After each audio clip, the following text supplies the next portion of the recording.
दोस्तों, जब भी कभी कोई भी इंसान इतिहास को पढ़ता है, हमारे हिंदुस्तान के इतिहास को पढ़ता है, तो दिल्ली सल्तनत के सुल्तानों और मुगल सल्तनत के बादशाहों को पढ़ना उसकी मजबूरी बन जाती है।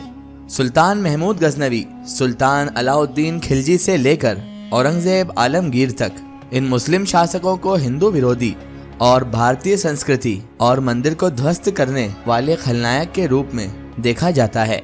यही बताया जाता है कि इन लोगों ने हिंदुस्तान की संस्कृति को भी नुकसान पहुंचाया और कई ऐसे भवनों को ध्वस्त किया जो कि किसी की धार्मिक आस्था को ठेस पहुंचाते हैं। लेकिन दोस्तों, सच्चाई क्या है?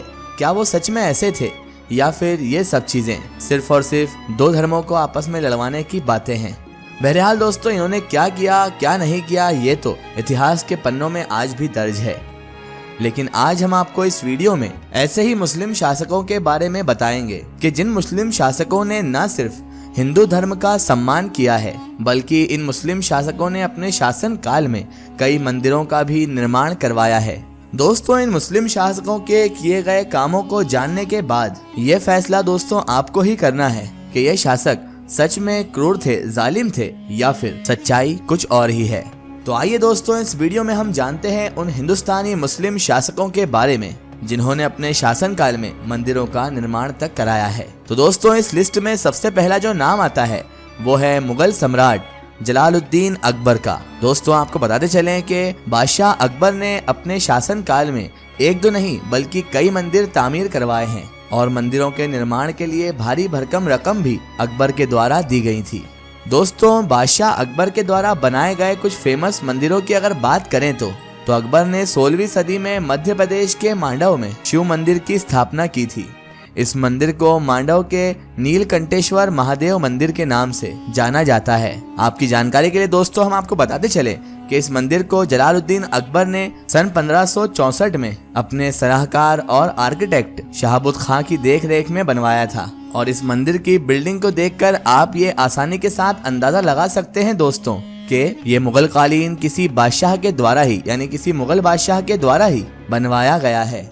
इसके अलावा दोस्तों, अगर दूसरे मंदिरों की बात करें तो अकबर यानी जलालुद्दीन अकबर ने अपनी पत्नी यानी जोधाबाई के लिए, कि जिनका संबंध हिंदू धर्म से ही था, उन रानी जोधाबाई के लिए भी अपने महल में बादशाह जलालुद्दीन अकबर ने मंदिर का निर्माण करवाया था। इसके अलावा दोस्तों, हम आपको बताते चलें कि जलालुद्दीन अकबर ने करीब 1000 बीघा से भी ज्यादा जमीन मथुरा वृंदावन के आसपास 28 मंदिरों को दान कर दी थी। बहरहाल दोस्तों, मंदिरों का निर्माण कराने वाले मुस्लिम शासकों में हमारी लिस्ट में दूसरा नाम है शेर मैसूर हजरत टीपू सुल्तान साहब का। दोस्तों, एक समय हुआ करता था कि हमारी हिस्ट्री में टीपू सुल्तान, शेर मैसूर टीपू सुल्तान साहब पूरे देश के हीरो हुआ करते थे। उनका नाम सुनते ही हर भारतीय के दिल में उस योद्धा की छवि उभर आती थी कि जिसने अपनी आखिरी सांस तक हिंदुस्तान में अंग्रेजों का जीना हराम और भारत को, हमारे हिंदुस्तान को अंग्रेजों का गुलाम होने से बचा रखा था। हालांकि दोस्तों, पिछले कुछ सालों से हजरत टीपू सुल्तान की छवि एक कट्टर मुस्लिम शासक के रूप में प्रस्तुत करने की कोशिशें की जा रही है। लेकिन दोस्तों, अगर हकीकत की बात करें, सच्चाई की बात करें तो शेर मैसूर हजरत टीपू सुल्तान की छवि, उनकी शख्सियत इससे बहुत विपरीत है। आपको जानकर दोस्तों शायद हैरानी होगी कि खुद शेर मैसूर टीपू सुल्तान के साम्राज्य की राजधानी में उन्होंने कई मंदिरों का निर्माण भी कराया था और उनके निर्माण के लिए अपने राज्य के खजाने से वित्तीय सहायता भी प्रदान की थी। दोस्तों, शेर मैसूर हजरत टीपू सुल्तान साहब के साम्राज्य में उनके द्वारा निर्माण कराए गए मंदिरों में रंगनाथ स्वामी का मंदिर बहुत मशहूर और बहुत ज्यादा चर्चित है। और इसीलिए दोस्तों, आज भी कर्नाटक के जो हिंदू लोग हैं टीपू सुल्तान साहब को अपने मसीहा के तौर पर मानते हैं। इसके अलावा दोस्तों, मंदिरों का निर्माण करवाने वाले मुस्लिम शासकों में अवध के नवाब आसफउद्दौला का नाम भी प्रमुख आता है। इन्होंने लखनऊ के प्रसिद्ध मंदिर जगन्नाथ मंदिर का निर्माण सन 1785 में अपने राज्य में रहने वाली एक हिंदू महिला के कहने पर करवाया था। दोस्तों, अगर आप कभी लखनऊ के इस जगन्नाथ मंदिर में गए हो या इस बारे में आपने कभी भी कहीं भी सुना हो तो दोस्तों, ये बात आप डेफिनेटली जरूर जानते होंगे कि इसका निर्माण जो है, इसका जो तामीरी काम है वो अवध के नवाब आसफउद्दौला ने करवाया था। इसके अलावा दोस्तों, मंदिर बनाने वाले शासकों में एक नाम ऐसा भी आता है, एक नाम ऐसा भी है जिसके बारे में शायद आप लोगों का यकीन करना बेहद मुश्किल है। या कुछ लोगों के लिए तो नामुमकिन भी है। लेकिन दोस्तों ये बिल्कुल सच पर आधारित है जो अब हम आपको बताने जा रहे हैं। दोस्तों, जिन मुस्लिम शासकों ने मंदिर का निर्माण करवाया था, जिन्होंने मंदिर तामीर करवाया था, उन शासकों में दोस्तों एक नाम ऐसा भी है जो आपके होश उड़ा देगा, और वो नाम था औरंगजेब आलमगीर का। जी हाँ दोस्तों, वही मुस्लिम शासक औरंगजेब आलमगीर जिस पर कई लोग मंदिर तोड़ने का आरोप लगाते हैं। लेकिन दोस्तों आखिर क्यों कराया था औरंगजेब आलमगीर ने मंदिर का निर्माण, आइए इस बात को भी तफसील से जानते हैं। दोस्तों, इतिहासकारों में औरंगजेब को लेकर अलग अलग दो मत हैं, यानी अलग अलग दो राय हैं औरंगजेब आलमगीर को लेकर। कुछ इतिहासकार जो हैं दोस्तों वो औरंगजेब आलमगीर को एक कट्टर मुस्लिम शासक के तौर पर देखते हैं। उनका मानना यह है कि औरंगजेब आलमगीर कोई ऐसा साम्राज्य नहीं चलाता था जिसमें दूसरे धर्म वालों को रहने दिया जाए, बल्कि वो एक कट्टर मुस्लिम शासक थे। वहीं दोस्तों दूसरे मत वाले कुछ इतिहासकार ऐसे भी थे जिन्होंने औरंगजेब आलमगीर को एक इंसाफ पसंद और एक न्यायप्रिय शासक माना है।